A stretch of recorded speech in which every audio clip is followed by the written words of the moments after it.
നമ്മുടെ day in my life എടുത്താലോ. അപ്പോൾ ആദ്യം തന്നെ 7:30-8 മണിയായപ്പോൾ തന്നെ ഞാൻ എണീച്ചു. First step. എന്നിട്ട് പിന്നെ സെക്കൻഡ് സ്റ്റെപ്പ് പല്ലിക്കൽ. അങ്ങനെ ഞാൻ പല്ലിച്ച് തുടങ്ങിയിട്ടു. ജസ്റ്റ് സ്റ്റെപ്സ് ആഡ് ചെയ്യുന്നുള്ളൂ. പിന്നെ അതിന് ശേഷം പുതിയ ഇയറൊക്കെ തുടങ്ങല്ലേ, അപ്പോൾ ബുക്സൊക്കെ ഒന്ന് സെറ്റാക്കാം. പിന്നെ പഴയ ബുക്സൊക്കെ റിമൂവ് ചെയ്ത് പുതിയ ഒരു കബേർഡാക്കി ഞാൻ മാറ്റി. പുതിയൊരു ബുക്സ് പുതിയ കബേർഡൊക്കെ ആക്കി. പിന്നെ താഴെ അപ്പമായിരുന്നു കേട്ടോ ഇന്ന്. പിന്നെ ഒരു ഉച്ചയായപ്പം ഞാനൊരു ബ്രെഡ് എടുത്ത് തിന്നു കേട്ടോ. Bread cheese. ഇത് ഹെസ കുളിക്കാൻ നേരത്തെ വെച്ചാൽ ഇത് ഉറച്ചിട്ടോ കുറച്ചൊക്കെ. ഞാൻ വിചാരിച്ച ആദ്യം ഉറച്ചിട്ടില്ല എന്ന്. പിന്നെ എനിക്ക് മനസ്സിലായി ഉറച്ചിട്ടുണ്ടായിരുന്നു എന്ന്. പിന്നെ എൻ്റേത് ഞാൻ ചൂടാക്കാൻ വെച്ചു. ജസ്റ്റ് ഒരു 30 സെക്കൻഡ്സ് വെച്ചോളൂ ഗായ്സ്. ഞാൻ മൈക്രോവേവിൽ വെച്ചതാണ് കേട്ടോ. 30 സെക്കൻഡ്സ്, വെറും 30 സെക്കൻഡ്സ്. അങ്ങനെ വെച്ചതും ഞാനത് എടുത്തു.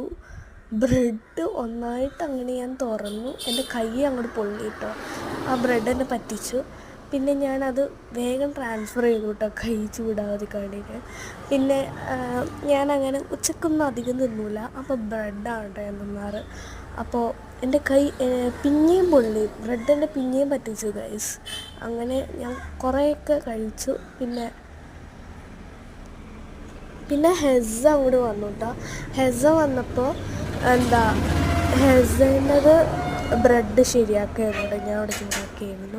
നമ്മുടെ ഡേ ഇൻ മൈ ലൈഫ് എടുത്താലോ. അപ്പോൾ ആദ്യം തന്നെ 7:30-8 മണിയായപ്പോൾ തന്നെ ഞാൻ എണീച്ചു. First step. എന്നിട്ട് പിന്നെ സെക്കൻഡ് സ്റ്റെപ്പ് പല്ലിക്കൽ. അങ്ങനെ ഞാൻ പല്ലിച്ച് തുടങ്ങിയിട്ടു. ജസ്റ്റ് സ്റ്റെപ്സ് ആഡ് ചെയ്യുന്നുള്ളൂ. പിന്നെ അതിന് ശേഷം പുതിയ ഇയറൊക്കെ തുടങ്ങല്ലേ, അപ്പോൾ ബുക്സൊക്കെ ഒന്ന് സെറ്റാക്കാം. പിന്നെ പഴയ ബുക്സൊക്കെ റിമൂവ് ചെയ്ത് പുതിയ ഒരു കബേർഡാക്കി ഞാൻ മാറ്റി. പുതിയൊരു ബുക്സ് പുതിയ കബേർഡൊക്കെ ആക്കി. പിന്നെ താഴെ അപ്പമായിരുന്നു കേട്ടോ ഇന്ന്. പിന്നെ ഒരു ഉച്ചയായപ്പം ഞാനൊരു ബ്രെഡ് എടുത്ത് തിന്നു കേട്ടോ. Bread cheese. ഇത് ഹെസ കുളിക്കാൻ നേരത്തെ വെച്ചാൽ ഇത് ഉറച്ചിട്ടോ കുറച്ചൊക്കെ. ഞാൻ വിചാരിച്ച ആദ്യം ഉറച്ചിട്ടില്ല എന്ന്. പിന്നെ എനിക്ക് മനസ്സിലായി ഉറച്ചിട്ടുണ്ടായിരുന്നു എന്ന്. പിന്നെ എൻ്റേത് ഞാൻ ചൂടാക്കാൻ വെച്ചു. ജസ്റ്റ് ഒരു 30 സെക്കൻഡ്സ് വെച്ചോളൂ ഗായ്സ്. ഞാൻ മൈക്രോവേവ്